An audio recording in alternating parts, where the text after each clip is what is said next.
All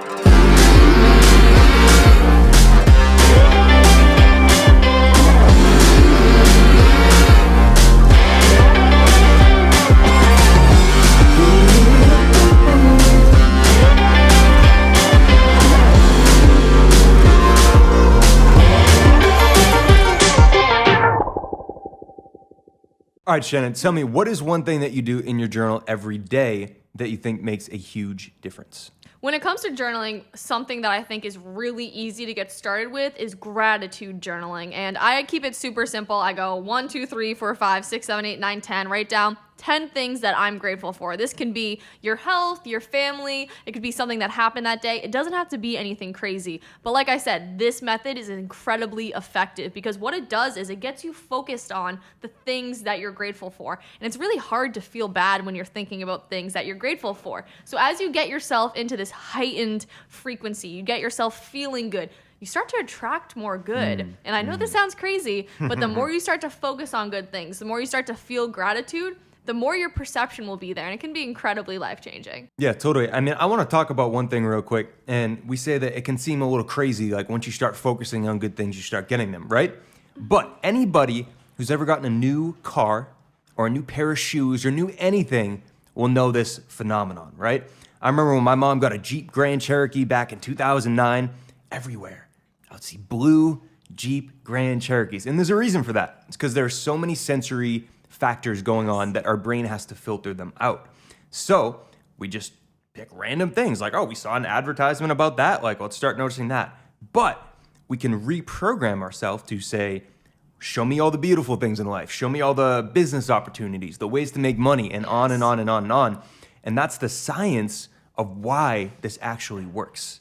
Another great journal prompt that has completely changed, I know, both of our lives is journaling about the things that you want to see happen in your life. We love using the Bob Proctor method of I am so happy and grateful now that, and then your goal. And what happens when you write this down is that you, one, are able to visualize what it would feel like and look like to have that goal happen in your life. And there's so much science that goes on in your mind when you do this, but it's really important that as you write down these things, I'm so happy and grateful now that I have this job, now that I am working with this person, now that I have this amount in my bank account. It's really important to be specific because the more specific you are, the easier it is to visualize. So if you want to make something happen in the future, in your career, in your life, you have to be able to visualize it first. So I love using that manifesting journal prompt. Yeah, I love it. And when we break down the science again, it's very obvious why it works. And it's because it changes our self-image. So when we imagine something, our brain and our body cannot tell the difference of if we're actually experiencing it, if we're imagining it, if we feel it strong enough, if we visualize strong enough. So what this does is as you're going about your day-to-day, your body and brain have become more in line with that self-image that you are creating. So now you become more available to those opportunities. Again, just rechanging your programming a little bit to become more successful, more healthy, whatever it is that you're trying to achieve. If you can see it in your mind, you can hold it in your hand. So every morning, what I do before I even do a lot of these exercises is I like to just get everything out of my mind.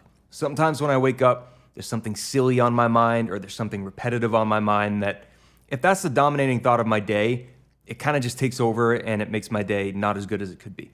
So what I'll do is I'll just write how I'm feeling. Like if somebody's bothering me, if something's on my mind, or on the contrary, if I'm excited about something, or if I'm just like feeling really, really good, I'll just take a pulse of where I'm at in the day and I'll write about a page. And then from there, I'll start to go into some of these exercises that we're talking about. This can give you such great perspective as well, because as you're writing about just the thoughts that are going through your mind of that day or kind of where you're at for that day, what's really cool is you can go back a week later and you'll read it and you'll be like, wow, like I figured that out. Like this is why I was feeling that way. And you get so much more perspective on the present moment and how sometimes we can feel stressed out and overwhelmed, but we're able to work through it. So I love going back and reading those kind of overview prompts as well. I do it all the time, and what I find it does is it takes me out of the picture. There's that great saying that you can't see the picture if you're in the frame. Yes. What I find journaling does is it takes you out of the picture, and then you can see the picture, and then you're able to